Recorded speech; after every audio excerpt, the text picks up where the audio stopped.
Welcome to Brewed in Monmouth, the real estate tea with Kate and Doreen. We're here to talk homes, hometown gems, and real conversations with the entrepreneurs and locals who keep Monmouth County buzzing. I'm Kate, and as always, I'm Doreen. Each week, we're bringing you the voices behind the businesses, the stories behind the sales, and the tea you need to hear. So grab your favorite drink, and let's get into it. welcome to another episode of Brewed in Monmouth. We are so beyond excited to welcome Emily McCue of Sticks and Sprouts fame from Fairhaven to the show today. Emily runs an outdoor, it's not a preschool, but it's like camps and outdoor education programming, enrichment, yeah. And her philosophy is get those kids outside and let's get back to nature and off the screens and all the things that we really, really need, I think, as a society. So thank you so much for taking the time to come today. Thank you for having me. I'm excited. Thrilled to have you. So exciting. So how many years has Sticks and Sprouts been around now? Started in 2020. Well, the idea grew in 2020, and the first program started April of 2021. Okay. Because COVID, it was very much still COVID. And the first class, we were socially distanced on yoga mats. And everyone had masks on for the most part. And I had gloves on when I was like prepping everything. It was crazy. It pains me to even go back to those memories. Yeah. Okay. And now you've grown it to how many classes are you running now? You just had your first baby. Yes. So yes. There's a lot going on in your world. So I can't wait to get her out there. She went to the site for the first time the other day. I think the real feel was like 7. So I had her in a carrier, and I think she was like, okay, let's go home now. But it was fun to get her there. But yeah, on average, we have anywhere between 15 to 25 classes a week, I'd say. Wow. And somewhere around like 350 kids, including like the programming we do in the schools plus at the main site in Fairhaven each week. So we get a lot of kids out there. Oh, it's great. Which is great. What months?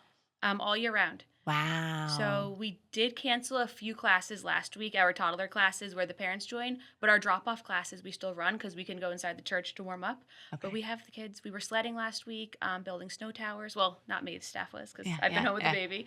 But yeah, so really any weather, we're pretty much out there. That's so exciting. What a different way of learning. Oh, it was great. I sent I think I'm almost aged out of it now, but I know. my little guy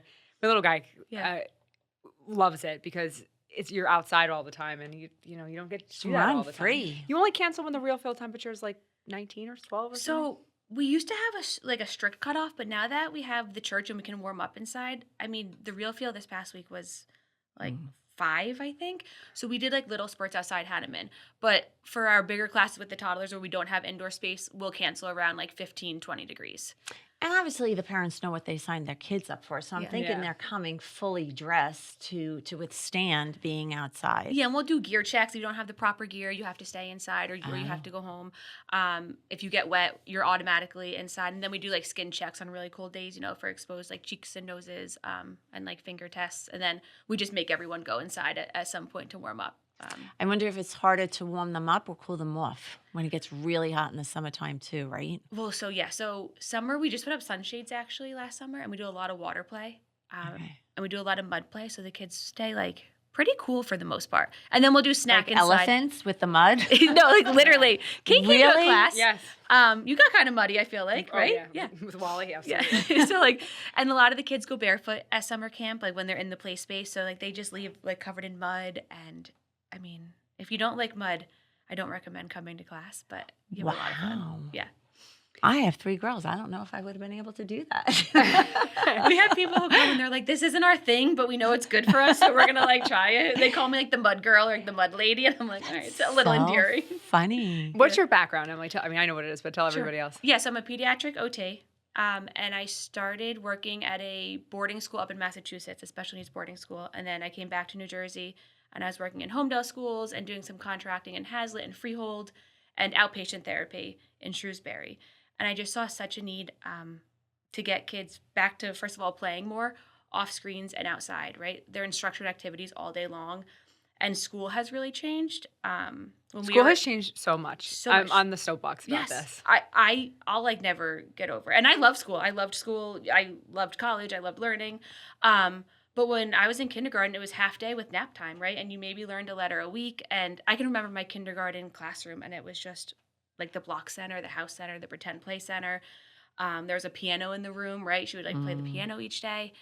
And now kindergarten is 6.5 hours, and it's really more like a first grade curriculum. So we're asking these kids to do things that aren't developmentally appropriate always. And some kids can do it and some, really struggle. Mine cannot. My middle guy cannot. Yeah. He's the best, but he can't. He's really struggling because he just can't He's sit just still. not ready for it, right? It's not appropriate for a lot of kids. So that was something we were seeing, right? These kids were so dysregulated. And then they're not eating, they're not sleeping, they're having trouble making friends. And then they go to these structured activities after school, or they're on screens after school, right? Parents are working and everyone needs a break. So just so much dysregulation. So, and play, right, really is how we help that. Kids are meant to play. That's how they learn. And this generation spends the least amount of time outdoors, and I think it really shows. I don't know if you talk to teachers, one of the number one complaints is like behaviors, right? And it's because these kids can't regulate. There's so much on their plates, and there's no time for just free play. So I say that often with houses, especially like where I sell, and you have these big open backyards, or sometimes you have, the backyard kind of like dips down a little bit. And I'm like, that's going to be so much fun. There's frogs out there, there's bugs, like it'll be so cool to see your kids running out there and just having free imaginative play because they don't get that. yes. No. In My most daughter asked me cases. what I did like a lot when I was a kid. And I was like, I played in the stream and I was in the woods a lot by myself. Like, because I was, And I like, have a how sister, old were you? Probably. 7, 8. Yes. My sister was born when I was 7.5. So like, no one had any time for me. So I was just, and there was no real kids in my neighborhood. Yeah. So I just entertained myself. I was out there all the time, building like bridges over the stream. And she's like, you weren't scared you were going to get hurt? And I'm not that kind of mom. I throw them out. Yeah. But they're just surrounded by all that today. It's hard. it is everything so Subconscious. stressful. And parenting is very fear-based now, I think. Like with the media, and you're so connected to every scary thing. That's what I find a lot in class. And we keep our ratios tiny and we go into the woods. But I mean, the woods in Fairhaven are not scary woods, right? There's no creatures out there. It's tiny. You can always basically see a road. You're not going to get lost. But we have a lot of nervous parents, and I understand, but I love getting those families where like this might not be their typical thing, but they want to try it out because then they get comfortable with this type of play. And, we allow the kids to take risks to like a certain point. Safety is number one priority, but they have to be able to like experiment and try things and like learn that this isn't going to work. I have to try another way, and build some resilience. So They have to learn. Yeah. So with my niece and nephew having babies now too, one of the things is they don't wear socks or shoes on these kids. They want them always to be barefoot to keep them grounded and whatnot. I'm like, wow, so interesting, right? Yeah, some people say like barefoot is best before age 5. I mean, and you can't really go shoeless before age 5. Right, but right. Yeah, there's a lot of like theories and science behind going barefoot and grounding. And It always reminds me of that scene in Pretty Woman. I know I've never seen Pretty Women. No, Really? Oh my God, it's my No. probably I haven't my seen a lot of all-time things. favorite movie. I probably just totally busy dated outside. myself. But when Richard Gere is walking in Central Park, and he takes off his loafers and his socks, and you saw the movie, right? Oh, okay. You're looking yeah, at me I remember like that now. I remember that now. Right when he was standing there, and I'm walking in the grass with his bare feet, and he's kind of like laughing to himself. Yeah. The other thing Emily does, which I'm a little embarrassed to admit this, you have she has a waiting list a mile long, so Do I'm you not. really? I'm not. I don't even know what I might be at like 60 something right now. I don't even know. She teaches kids to ride a bike. I do. I couldn't teach my kids myself. They get like all mad and they just want to go inside, and I couldn't keep them in there. And so Emily taught Henry and Audrey to ride a bike. Wow. Yeah. And I don't even know how I started bike ride. I mean, I was working in outpatient, and some of the parents, that was a goal for the kids. And then I left outpatient therapy and started Sticks and Sprouts, and someone asked me, and then just from there it grew, and now I think I've taught over like 300 kids how to ride a bike. Yeah. I just like do it on the side, over in like the RBR parking lot usually. Okay. Sometimes I'll go to a house if they're local and have a big driveway, but mostly there. And I don't really advertise it anymore, but it's a tight-knit community around here. And I'll get texts or emails, and I did take a big break because I was pregnant. Right. And actually I fell running like 12 weeks pregnant, and I just like spooked myself, so I stopped lessons probably earlier than I wanted to. But yeah, I'm going to start back up at like the end of March. How long does it usually take? I mean, I know Anywhere it's between child like dependent, but 1 and 3 lessons for Okay. the most part. When I get an older kid, like a 7, 8, 9, they'll often learn in 1 lesson. And those kids are really motivated. it's just confidence Yes, they're building. my friends are doing it now, so like they just kind of need a boost. Some of the younger kids take longer. My middle guy, learned how to ride the bike, and then became sort of a behavior problem. And my husband's always like, I swear to God, it's that damn bike. Ever since he got that sense of freedom, he thinks he doesn't need us anymore. Is that how he acts? Yeah. Does he like riding it now, though? All the time. Yeah, but I won't let Will him he go on with this. Audrey? Yeah, sometimes.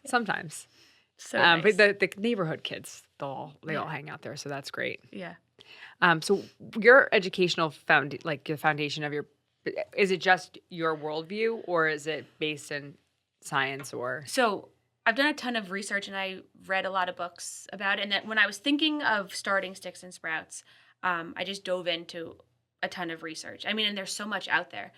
And I love the name. Once I understand what your business is, it's such a cute name. Yeah. Well, it's funny. I'm happy ChatGPT wasn't around during it because I probably would have just gone on there to help think of a name, but it was like pre all that. And I remember writing down like 20 different names and I picked Sticks and Sprouts. But yeah, so it's very much research based. And we actually did a research study with Columbia University over the summer to see how nature play impacts like motor development. So we're waiting for the doctoral student to finish up with that. And then a lot is like how I grew up is a reason I'm so passionate about it. My mom's from Minnesota.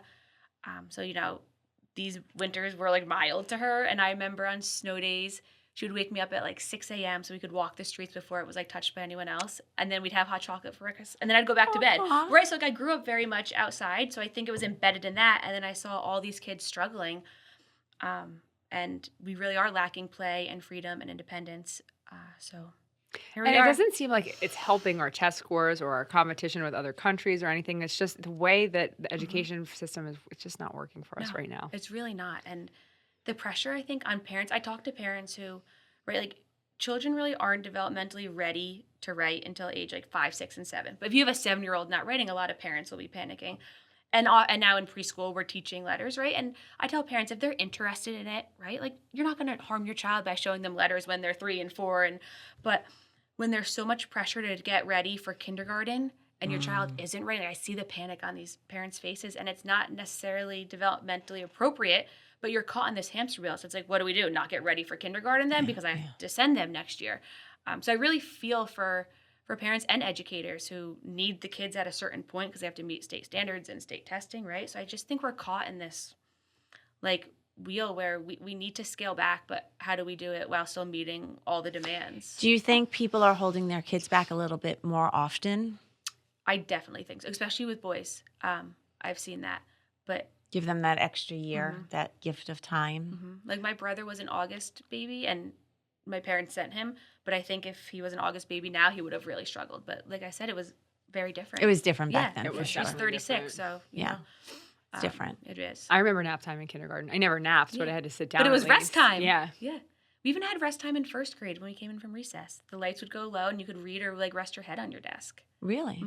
Yeah. We don't have time for that now. Yeah. No, never, right? I don't remember doing that in Staten Island. Maybe we did. I have no idea, but Yeah. no. Listen, I was just glad Murphy wrote the I'll call it law for lack of a better word, that they now have to learn cursive in school, right? Cursive is now mandatory. did they bring cursive yes. back? Wow. Yes.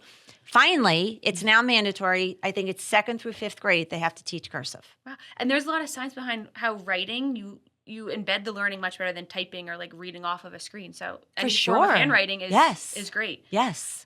But we're see- losing that. So I see Because they don't myself- even have a signature. You know, Yeah. that's the big worry. Yeah. But I see myself with audiobooks because I'm in the car so much like, as a realtor. I listen to a lot of audiobooks. Now when I go to read, I'm like, this is you have to like a focus lot. on it. Yeah. Yes. I have a Kindle, so I keep 2 books at a time. Always like a non-fictional where I'm learning something, and then just a good like beach read. So when I like can't focus, I'm like, all right, I'll read the beach read because at least I'm like reading something. But I find that you have to focus, and it's And you need to find your glasses, and you're like, oh, I left them downstairs. Oh, screw it. I get it. But audiobooks are nice. when Yeah. you're busy. Well, it's just nice in the car, and I do all sorts of different sorts of ones. Sometimes I've like listened to some dirty ones and gone up to the takeout you're like, window I have to before. turn it Gotta turn it off. That's hysterical. So, what is the age grouping that you do? So our youngest classes start at 1.5 right now. And typically we go up to, at the site right now, we're at age 9. So we have a class Oh, called, wow. Have you heard of the Balance Project? That's like 3rd Yes. grade, yeah. 2nd, gosh. 3rd grade. What's 9? Yeah, 9. Third and fourth. And 4th. Yeah, we have some 4th Okay, graders. okay. I haven't aged out yet. Then No, Gotta send Audrey. Yeah, Unboard and Outdoors, we've partnered with the Balance Project on, and it's really focused on mixed age play, which I find can scare some parents as well, right? They're afraid their older child will almost like revert back to these like younger behaviors and lose skills. And oftentimes the parents of the younger kids are worried they might get like bullied or pushed around.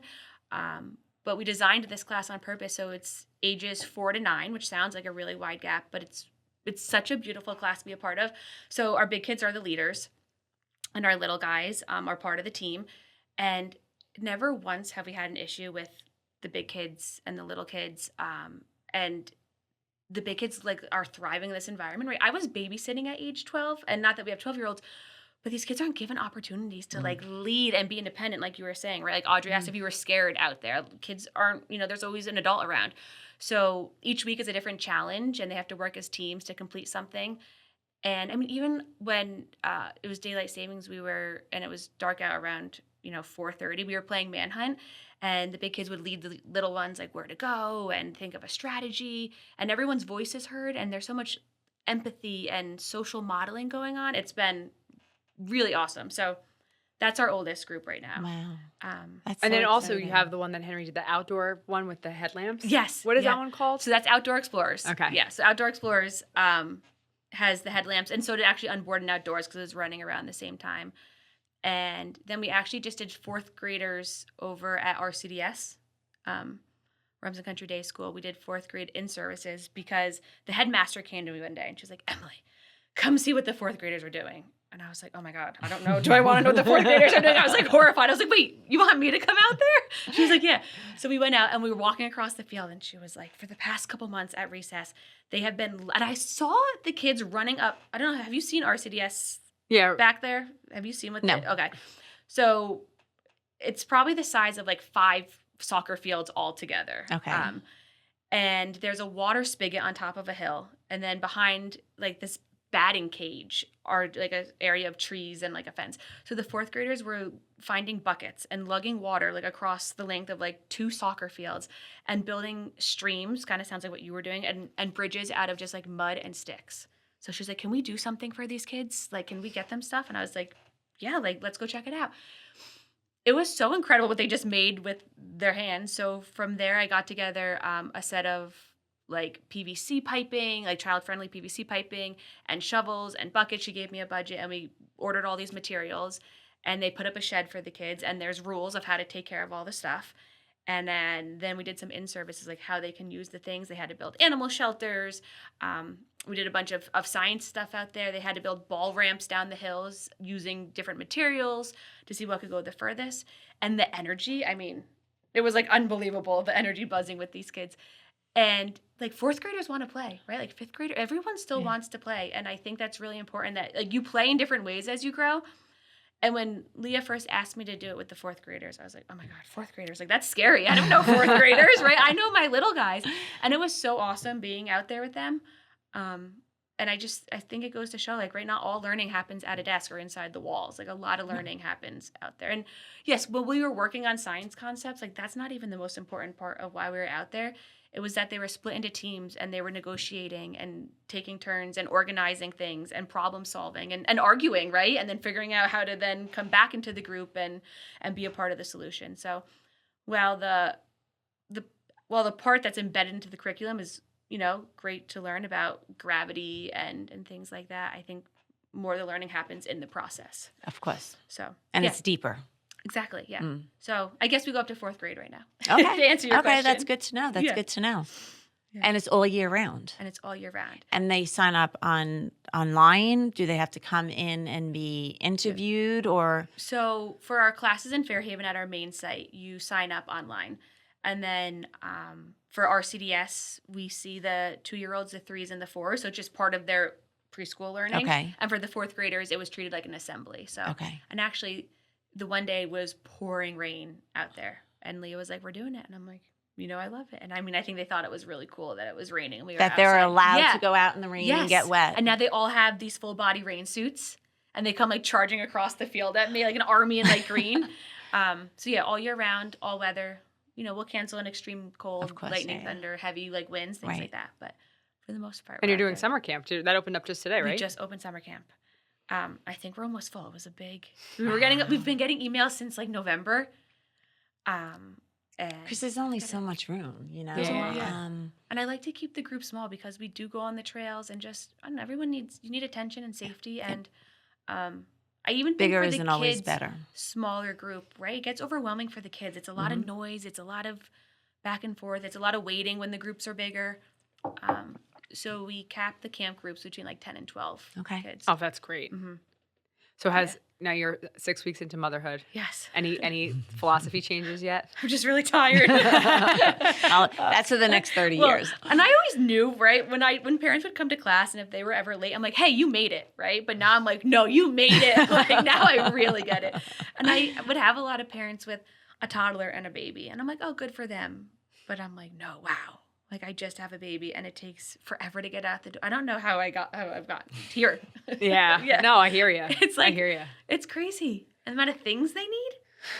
I feel like I'm not a things person, and I really tried to like pare down what we had for the baby. Some of it's marketing, to be honest with you. They don't need it.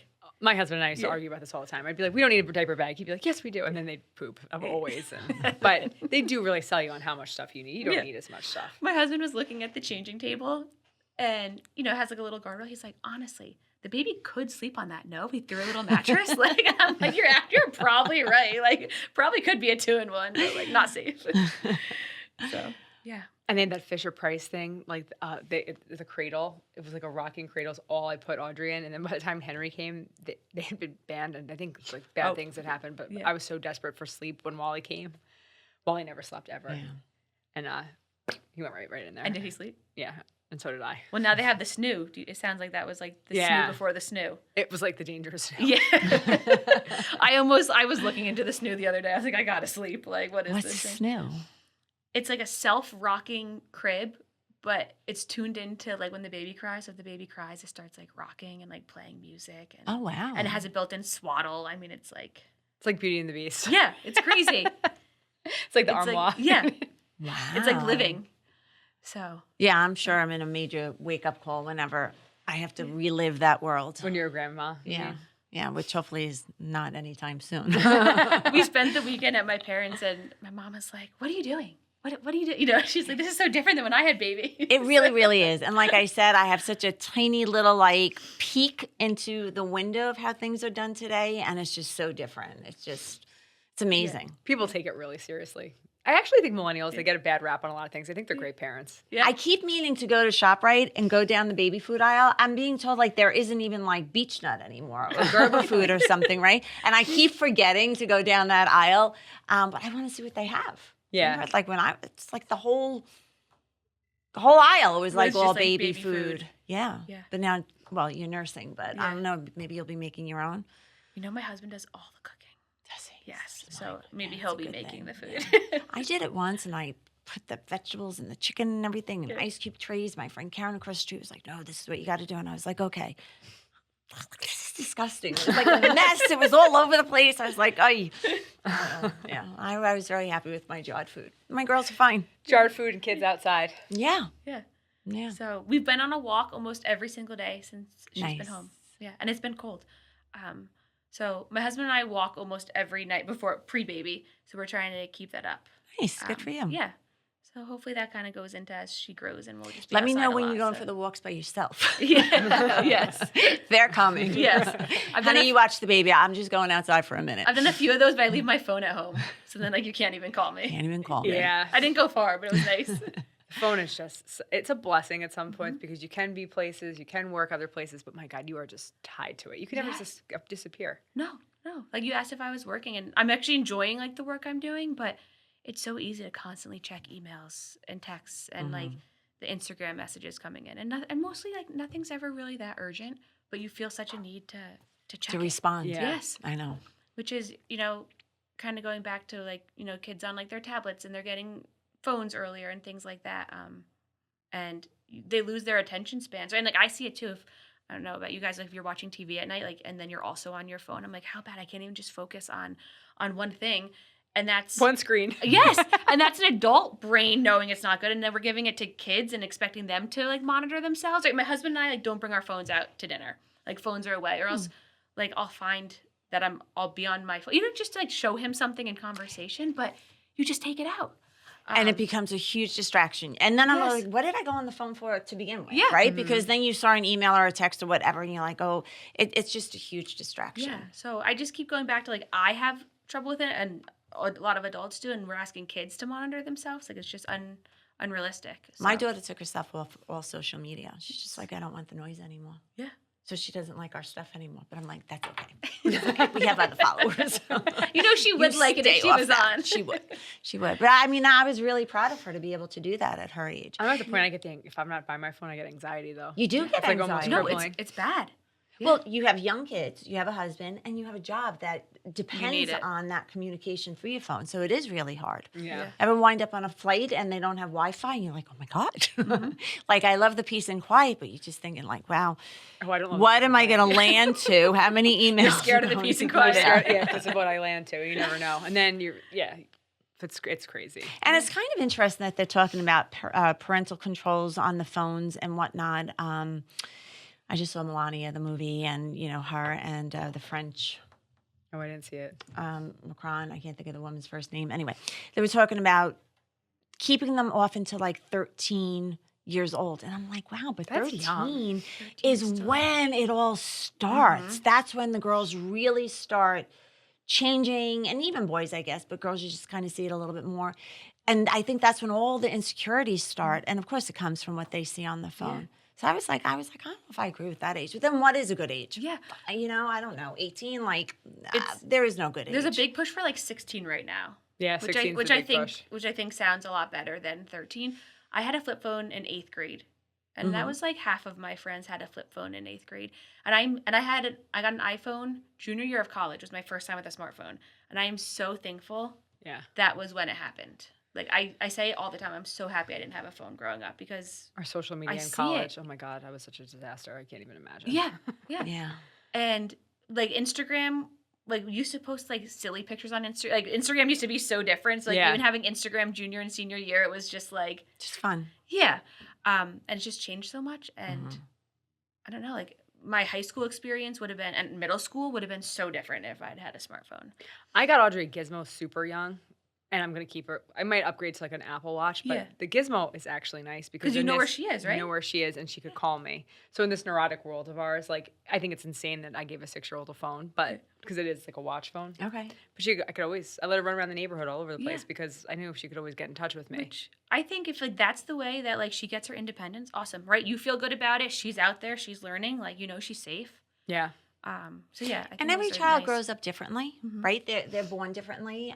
Their temperaments are differently, and I think what you do for one could be different than the other. I said it 1,000 times. I spoke 3 different languages to my 3 girls because they were just different. Yeah. And they process things differently. And once you learn that, it makes life a lot better. When we're all in communication. And I think the same thing. I would think. Would be with knowing when you're mature enough to be trusted with a phone, a watch, a gizmo, whatever it might be. Yeah. And it might not be the same for every kid in the family. Yeah, no, you're right. My brother was allowed to do stuff before I could at that age, and Is he older or younger? He's older. So I remember him being able to go downtown with his friends, and then I don't even know how old I was.